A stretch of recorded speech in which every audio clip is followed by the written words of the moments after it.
Hai, halo teman-teman semuanya. Kali ini kita akan membahas tentang pendidikan multikultural. Sebelum itu, mari kita lihat tayangan berikut ini.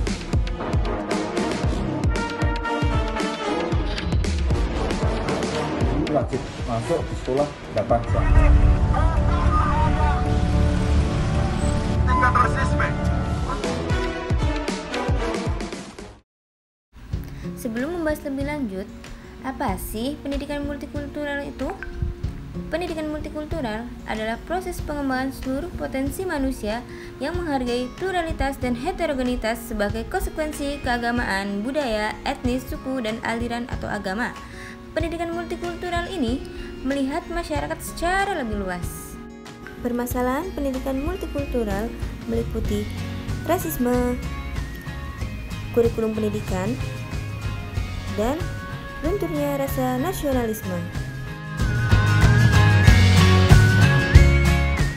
Sejak gerakan hak-hak sipil tahun 1960-an, para pendidik sedang mencoba dengan berbagai macam cara mengintegrasikan kurikulum sekolah secara lebih baik dengan materi etnis. Ideologi kaum asimilasi yang kuat yang dianut oleh sebagian besar pendidik Amerika Serikat adalah satu alasan utama Amerika Serikat berkembang dan memperoleh komitmen untuk membuat kurikulum multikultural. Perlawanan ideologis merupakan faktor utama yang menghambat, namun faktor lain juga mempengaruhi pertumbuhan dan perkembangannya. Perlawanan politis terhadap kurikulum multikultural sangat berkaitan dengan perlawanan ideologis. Tradisionalis Barat seharusnya menjadi fokus di dalam kurikulum sekolah dan perguruan tinggi di Amerika Serikat dan bahkan seluruh dunia. Beberapa studi menyatakan bahwa buku teks masih menjadi sumber utama pengajaran khususnya bagi mata pelajaran tertentu. Beberapa perubahan signifikan telah dibuat dalam buku teks sejak gerakan hak-hak sipil tahun 1960-an. Banyak kelompok etnis dan wanita telah muncul dalam buku teks saat ini dibandingkan masa lampau.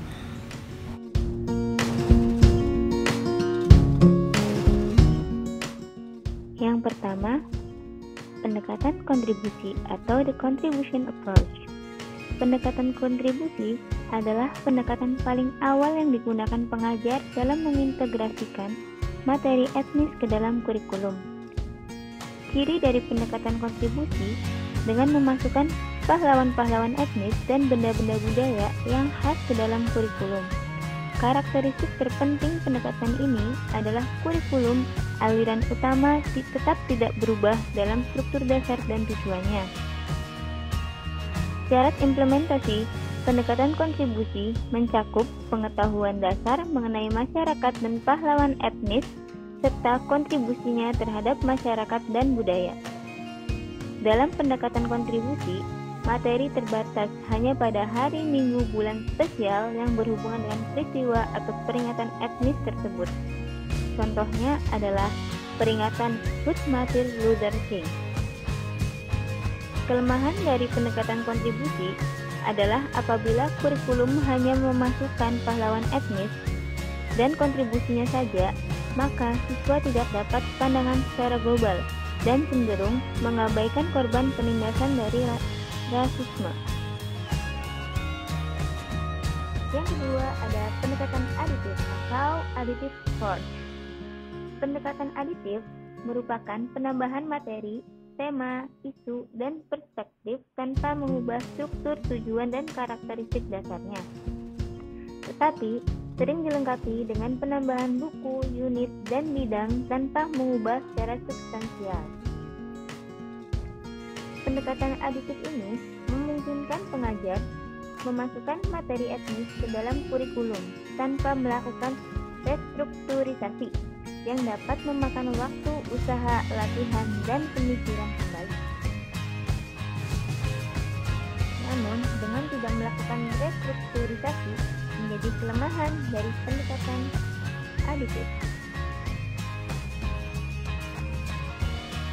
Yang terakhir atau yang ketiga adalah pendekatan transformasi atau the transformation approach.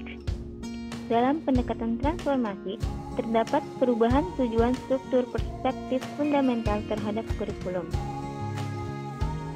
Perubahan transformasi mengubah asumsi dasar dari kurikulum dan menumbuhkan kompetensi siswa dalam melihat suatu konsep, isu, tema, dan masalah dari beberapa perspektif sudut pandang etnis. Contohnya, apabila siswa sedang mempelajari revolusi koloni Inggris, maka perspektif dari revolusi Anglo, loyalis Anglo, Afrika, Amerika, India, dan Inggris adalah esensial bagi mereka untuk memperoleh suatu pemahaman utuh tentang peristiwa signifikan dalam sejarah Amerika. Siswa harus mempelajari revolusi dan berbagai kelompok yang berbeda ini untuk dipahami secara utuh.